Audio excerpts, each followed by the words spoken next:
Olá, pessoal! Hoje a aula é sobre o sistema digestório. Vamos estudar aí as estruturas e as funções do sistema digestório.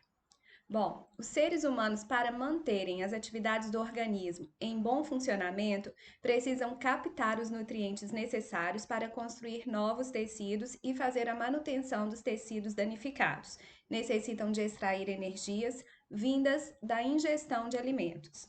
A transformação dos alimentos em compostos mais simples, utilizáveis e absorvíveis pelo organismo é denominada digestão. Então, tá aí a função do nosso sistema digestório, né? Produzir energia, manter o nosso organismo em bom funcionamento. Bom, são constituintes do sistema digestório, então, a boca, a faringe, o esôfago, o estômago, o intestino delgado, o intestino grosso e o ânus. Então, aí a gente tem uma ilustração, né? O sistema digestório ele já começa aqui na boca, né? Através da ação aqui das enzimas. Nós vamos estudar aí quais são as enzimas que fazem essa digestão aqui na boca. Aí o alimento passa para o esôfago, que é esse canal, cai em direção ao estômago, que está aqui. E do estômago ele vai para o intestino delgado e o intestino grosso e a porção final do intestino, que é o reto e o ânus. Bom, e tem glândulas aqui chamadas de glândulas anexas ao sistema digestório que auxiliam na digestão desses alimentos. E quem faz isso é o fígado, o pâncreas e as glândulas salivares que atuam aqui também na digestão do amido. Então, a boca é onde se inicia o tubo digestivo, sendo a porta de entrada dos alimentos. Então, a primeira parte do processo digestivo, né, vai começar aí uma digestão química, que é através da ação das glândulas salivares, também chamadas de pitialinas. A enzima chama, a glândula salivar chama pitialina, a enzima chama-se amilase salivar. E uma digestão mecânica, que é a digestão feita pela mastigação, né, o movimento da boca. Ao ingerir, então, os alimentos, estes chegam à boca, onde serão mastigados pelos dentes e movimentados pela língua e umedecidos pela saliva. Aí acontece a digestão química dos carboidratos, que a gente falou que é a digestão do pão, né? Onde o amido é decomposto em moléculas de glicose e maltose. Então, isso quem faz é a glândula salivar. Então, as glândulas salivares. A saliva ela é composta por um líquido viscoso contendo 99% de água e mucina, que dá à saliva sua viscosidade. É constituída também pela pitialina ou amilase, que é uma enzima que inicia o processo da digestão do amido. Então, aqui a gente tem, né? São três tipos de glândula salivar: a sublingual, fica abaixo da língua, a submandibular e as parótidas.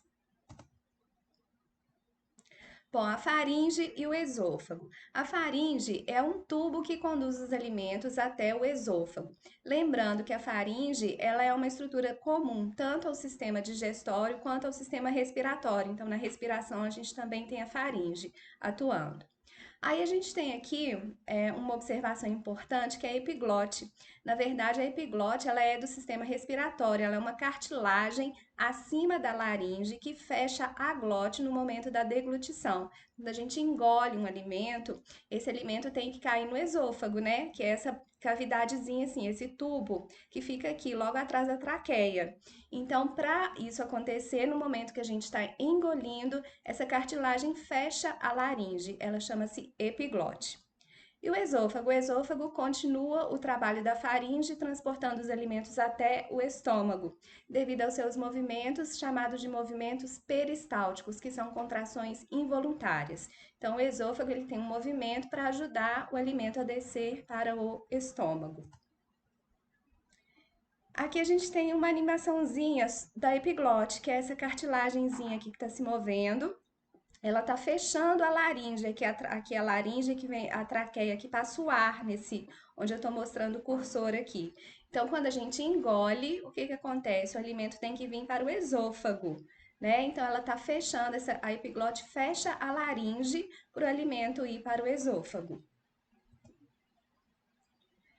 Bom, o estômago. O estômago é o órgão mais musculoso do canal alimentar. Ele continua as contrações, então também tem movimentos peristálticos, misturando aos alimentos uma solução denominada suco gástrico, realizando a digestão dos alimentos proteicos. Então, se na boca ocorria a digestão dos carboidratos, agora no estômago vai ocorrer a digestão das proteínas, através do suco gástrico, né?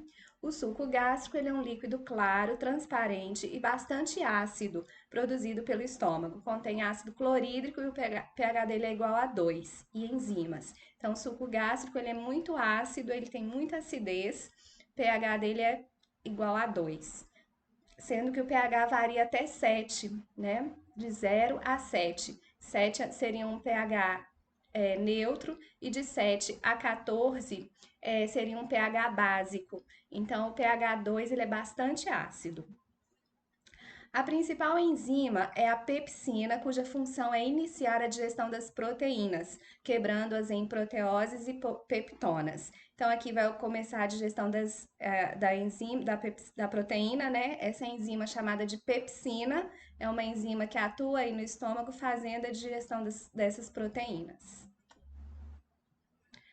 Bom, a mucosa gástrica. A mucosa gástrica ela é recoberta por uma camada de muco que a protege das agressões do suco gástrico, uma vez que é bastante corrosiva. Então, como o pH do estômago, né, por causa do ácido clorídrico, né, do suco gástrico, ele é muito ácido, tem essa mucosa que reveste, que protege essa camada interna aí do estômago.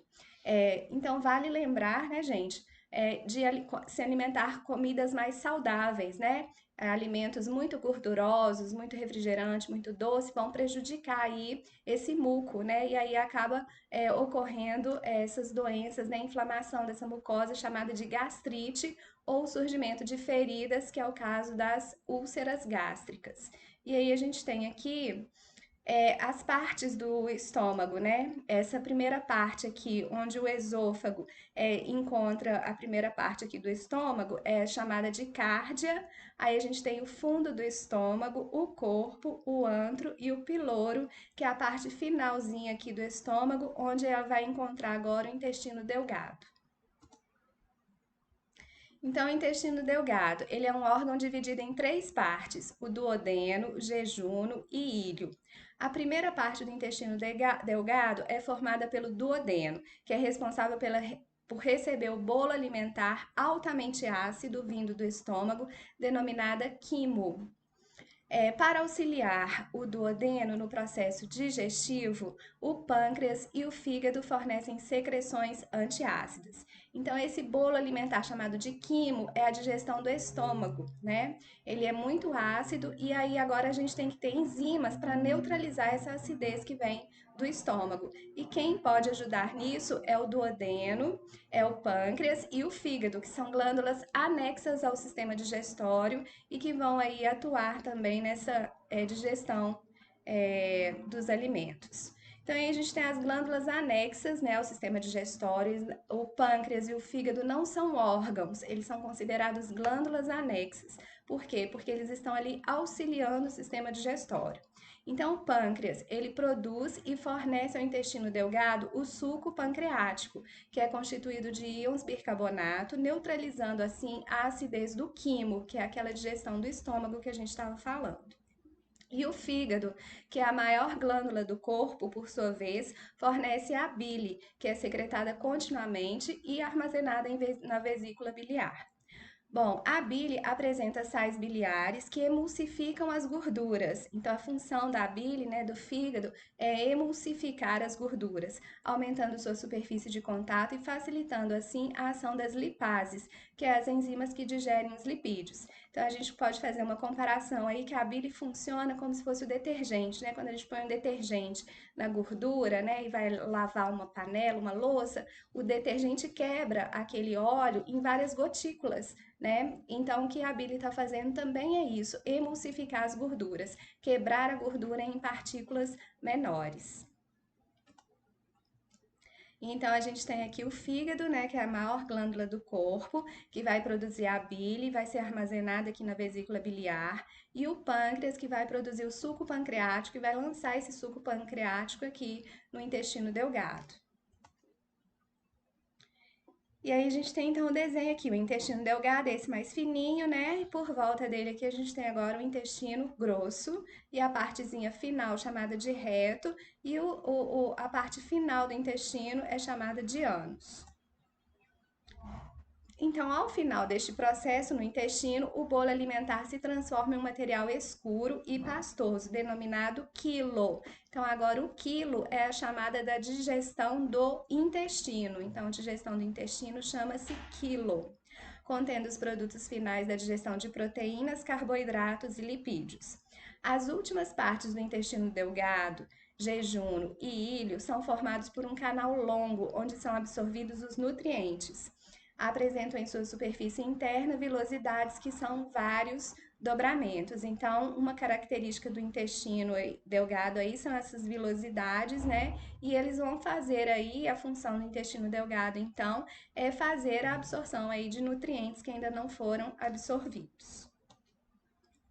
Bom, o intestino grosso, ele é dividido em três partes, seco, cólon e reto, onde ocorre a reabsorção de água, absorção de eletrólitos, sais minerais, sódio e potássio, decomposição e fermentação dos restos alimentares e a formação das fezes, já constituindo o bolo fecal. Então, a função agora do intestino grosso é essa de reabsorver a água, né, reabsorver sais minerais e formar as fezes.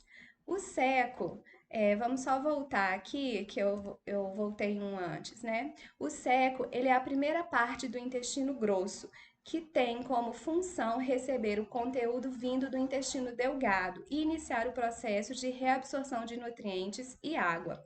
A segunda e a maior parte do intestino grosso recebe o nome de cólon, que pode ser dividido em cólon ascendente, transverso, descendente e sigmoide.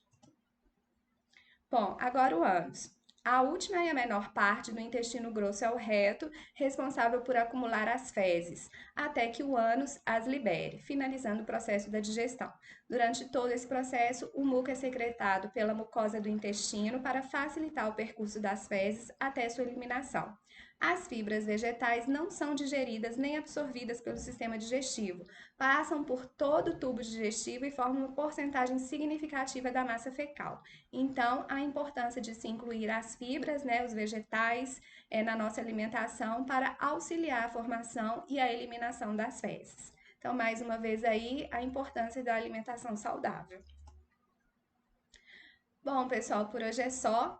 Aqui a gente tem uma pequena animação do alimento, né? Passando aqui pela boca, vai para o esôfago, cai no estômago, né? No intestino delgado, intestino grosso e a atuação aqui do fígado, do pâncreas, né? Que fazem aí também essa absorção dos nutrientes, ajudando na digestão dos alimentos. E por hoje é só, ficamos por aqui. Mais dúvidas estou à disposição. Tchau, tchau.